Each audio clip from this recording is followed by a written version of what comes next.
যেটা মানে এক্সপেক্টেড ছিল তার চেয়েও বেশি এক্সপেকটেশন ফুলফিল করে সব ছাপিয়ে গেছে।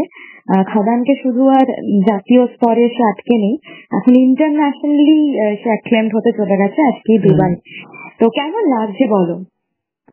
খুব ভালো লাগছে। বেসিক্যালি তুমি যেটা প্রথমেই বললে যে এক্সপেকটেশনের বাইরে গিয়ে আমি তো অ্যাকচুয়ালি ন্যাশনালটাও মানে আমার ন্যাশনালি রিলিজ করাটাও আমার কাছে একটা সারপ্রাইজই ছিল।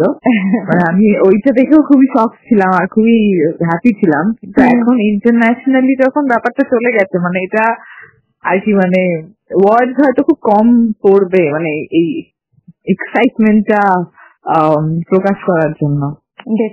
Super excited, super happy, super. কি মনে হয় যারা প্রবাসী বাঙালি রয়েছে ধরো ওখানকার, তারা কিভাবে মানে কি মনে হচ্ছে কতটা সেটা? আমার মনে হয় তারা অ্যাকসেপ্ট করবে, কারণ আমারও যারা কিছু পরিচিত আছে যারা প্রবাসী তারাও খুব মানে তারাও খুব মিস করে অ্যাকচুয়ালি ব্যাপারটা যে বাংলা ছবি ওদের ওখানে বেরোয়, রিলিজ করে না, ওরা দেখতে পায় না। বা যারা থাকে কি বন্ধু বান্ধবরা ছোট থেকে হয়তো আমরা একসাথে বড় হয়েছে, এখন তারা বাইরে চলে গেছে, তারাও খুব মিস করে যে আমরা এখন আর ছবি দেখতে পাই না। যাই হোক, বাঙালি আমার মনে হয় বাংলার ছবিটা একটা ইমোশন, তো কোথাও গিয়ে আমরা ইমোশনালি কানেক্টেড এটার সঙ্গে। আমার মনে হয় যে প্রবাসী বাঙালিরাও খুব ভাবেই তারাও খুব খুশি হবে এবং তারাও খুব ভাবেই অ্যাকসেপ্ট করে নেবে যে হ্যাঁ আমাদের বাংলা ছবি বাইরে যাচ্ছে, রিলিজ করছে। হ্যাঁ ডেফিনেটলি। আর সবচেয়ে যেটা আরো ভালো হলো যদি তুমি যেতে পারতে, কারণ আমি খুব খুশি হতাম যদি আমি যেতে পারতাম। আমি ভীষণ ভাবে মিস করছি ওখানে যাওয়াটা, বাট ঠিক আছে, আমারও কিছু কাজের জন্য আমি যেতে পারিনি। বাট আমি অলওয়েজ তোমার হিরো রাগ করেনি যেতে পারিনি বলে? অ্যাকচুয়ালি আমার হিরো খুব ভালো, সো সুইট, তো রাগ করেনি। বাট হ্যাঁ, হয়তো আমরা সবাই যদি যেরকম আমরা বেঙ্গল ট্যুরে সবাই মিলে গেছিলাম সেরকম যদি আমরা সবাই মিলে যেতে পারতাম তাহলে হয়তো আরো বেশি মজা হতো, বাট সেটা সবসময় পসিবল হয় না। তাই আপাতত আমরা রিপ্রেজেন্টেটিভ হিসেবে দুজনকেই পাঠিয়েছি টিমের পক্ষ থেকে, ক্যাপ্টেন্সদের আমরা টিম মেম্বাররা এখানেই চেয়ার আপ করছি। দুবাইয়ের পরে আই থিঙ্ক অস্ট্রেলিয়ারও একটা প্ল্যানিং রয়েছে, তো সেখানে দাঁড়িয়ে সেখানে কি কোনোভাবে যাওয়া সম্ভব নাকি তোমার এই কাজের? হ্যাঁ বলো বলো।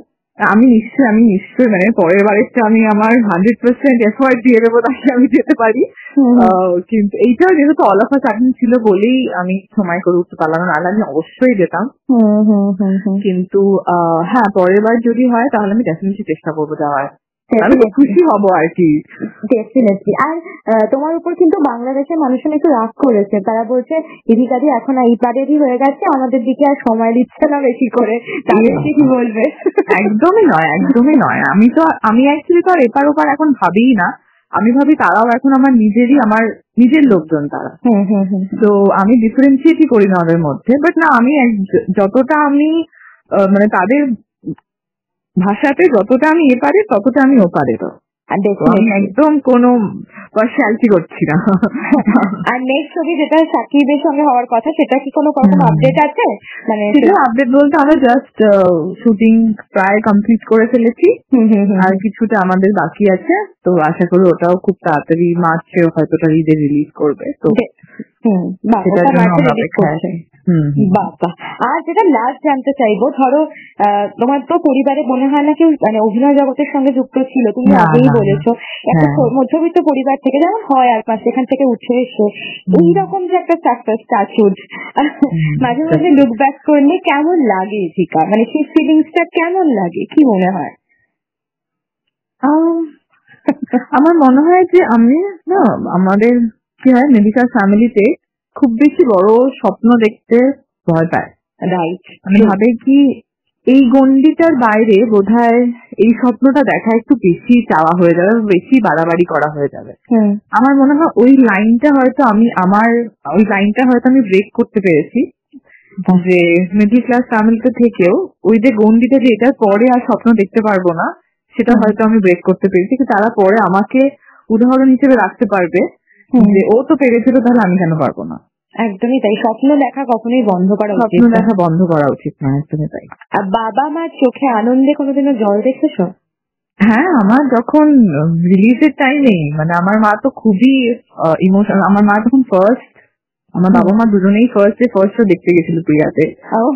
তো ওখানে গিয়ে ওরা দেখছে, মানে আমার মায়ের সামনেই দাঁড়িয়ে একজন চেয়ারে উঠে রীতিমতো নাচছেন আর কি গানে। আমার মা সিনেমা ঠিক করে দেখতে পাচ্ছে না, চিৎকার চেঁচামেচি হুল্লোড় হচ্ছে, কিন্তু ওরা এতটা ইমোশনাল হয়ে গেছে। তো মা বলছে কি আমি একসময় আমি যেতাম ছবি দেখতে সিনেমা হলে, তখন এরকম উন্মাদনা দেখতাম, আর এখন আমি সেটাই দেখছি, কিন্তু আমার স্ক্রিনে আমি আমার মেয়েকে দেখতে পাচ্ছি। কতটা আনন্দের, ওটা একটা আলাদাই এক্সপিরিয়েন্স। খুব ভালো হোক আগামী দিনে, অনেক অনেক অনেক অনেক